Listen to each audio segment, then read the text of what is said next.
అది 2020 ఆస్ట్రేలియా గడ్డపై భారత క్రికెట్ చరిత్రలోనే అత్యంత అవమానకరమైన రోజు. కేవలం 36 పరుగులకే మొత్తం జట్టు ఆలౌట్. కెప్టెన్ విరాట్ కోహ్లీ స్వదేశానికి తిరిగి వెళ్ళిపోయాడు. ప్రపంచమంతా ఒకటే చెప్పింది, ఇంకా ఈ సిరీస్ భారత్ చేతుల్లో లేదు. కానీ ఆ జట్టులో ఒక వ్యక్తి మాత్రం ఒక్క మాట కూడా మాట్లాడలేదు. కోపం లేదు, హడావుడి లేదు, పెద్ద పెద్ద ప్రసంగాలు లేవు. అతని చేతిలో ఉన్నది ఒక బ్యాట్ మాత్రమే. ఆ నిశ్శబ్దమే కొన్ని రోజుల్లో ప్రపంచాన్ని ఆశ్చర్యపరిచింది. అతనే అజింక్య రహానే. ఈరోజు ప్రపంచం అతన్ని ఒక గొప్ప బ్యాట్స్మెన్గా మాత్రమే కాదు, ఒత్తిడిని చిరునవ్వుతో జయించిన కెప్టెన్గా కూడా గుర్తుంచుకుంటుంది.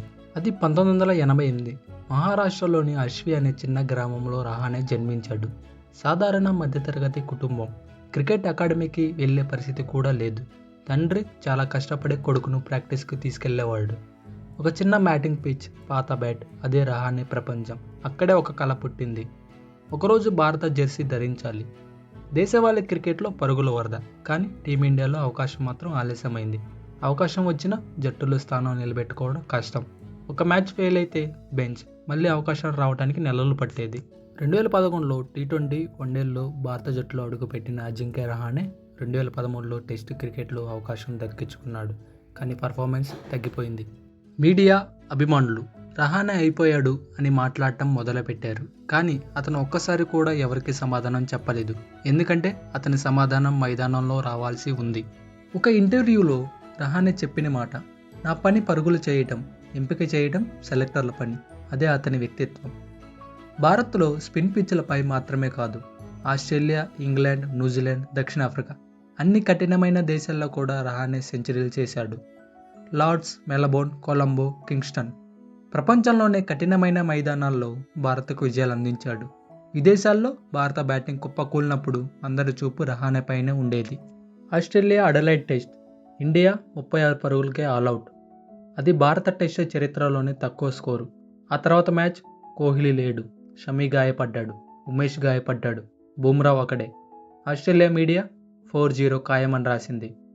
అప్పుడు టీం బాధ్యతలు రహానే భుజాలపై పడ్డాయి. Melbourne test, Rahane captain. మొదటి రోజు నుంచే జట్టు పూర్తిగా మారిపోయింది. ఫీల్డింగ్లో ఎనర్జీ, బౌలర్లో ఆత్మవిశ్వాసం, బ్యాటింగ్లో ఓర్పు. అందరి ముందు రహానే అద్భుతమైన సెంచరీ చేశాడు. అది కేవలం ఒక శతకం కాదు, ఇండియాకు మళ్ళీ నమ్మకం ఇచ్చిన ఇన్నింగ్స్. ఆ మ్యాచ్ భారత్ గెలిచింది. తర్వాత సిడ్నీలో పోరాటం. గబ్బాలో 32 సంవత్సరాలుగా ఓడిపోయిన ఆస్ట్రేలియాను భారత్ ఓడించింది. అది కేవలం సిరీస్ విజయం కాదు, ప్రపంచ క్రికెట్ చరిత్రలోనే గొప్ప కంబ్యాక్లలో ఒకటి. ఆస్ట్రేలియా విజయం తర్వాత అందరూ రహానేను హీరో అన్నారు. కానీ కొన్ని నెలల తర్వాత మళ్ళీ ఫామ్ కోల్పోయాడు. జట్టులో చోటుపోయింది. మళ్ళీ విమర్శలు, ఇంకా అయిపోయాడు అని అందరూ మాట్లాడారు. కానీ 2023 ఐపీఎల్లో చెన్నై సూపర్ కింగ్స్ తరపున ఎవరూ ఊహించని విధంగా రహానే 2.0 కనిపించాడు. అందరూ ఆశ్చర్యపోయారు. అదే రహానే ప్రత్యేకత. క్రికెట్లో పెద్ద పెద్ద షాట్లు ఆడేవాళ్ళు చాలామంది ఉంటారు, గట్టిగా వచ్చే కెప్టెన్లు కూడా ఉంటారు. కానీ నిశ్శబ్దంగా జట్టును గెలిపించే నాయకులు చాలా అరుదు. రహానే అలాంటి నాయకుడు. పెద్దగా మాట్లాడని ఒక ఆటగాడు తన బ్యాట్తో చరిత్ర మాట్లాడేలా చేశాడు. రికార్డులు ఒకరోజు మర్చిపోవచ్చు, కానీ 36 పరుగుల అవమానం తర్వాత ఆస్ట్రేలియా గడ్డపై భారత జట్టును గెలిపించిన ఆ నిశ్శబ్ద కెప్టెన్ను క్రికెట్ ప్రపంచం ఎప్పటికీ మర్చిపోదు. 2026 సుమారు 15 సంవత్సరాల అంతర్జాతీయ ప్రయాణం తర్వాత అజింక్య రహానే ఒక భావోద్వేగ నిర్ణయం తీసుకున్నాడు. అదేమిటంటే అంతర్జాతీయ క్రికెట్కు వీడ్కోలు పలికాడు. సోషల్ మీడియాలో తన సందేశంలో, ఈ నిర్ణయం తీసుకోవడానికి ఇదే సరైన సమయం అనిపించింది. భారత జెర్సీ ధరించడం నా జీవితంలో గొప్ప గౌరవం.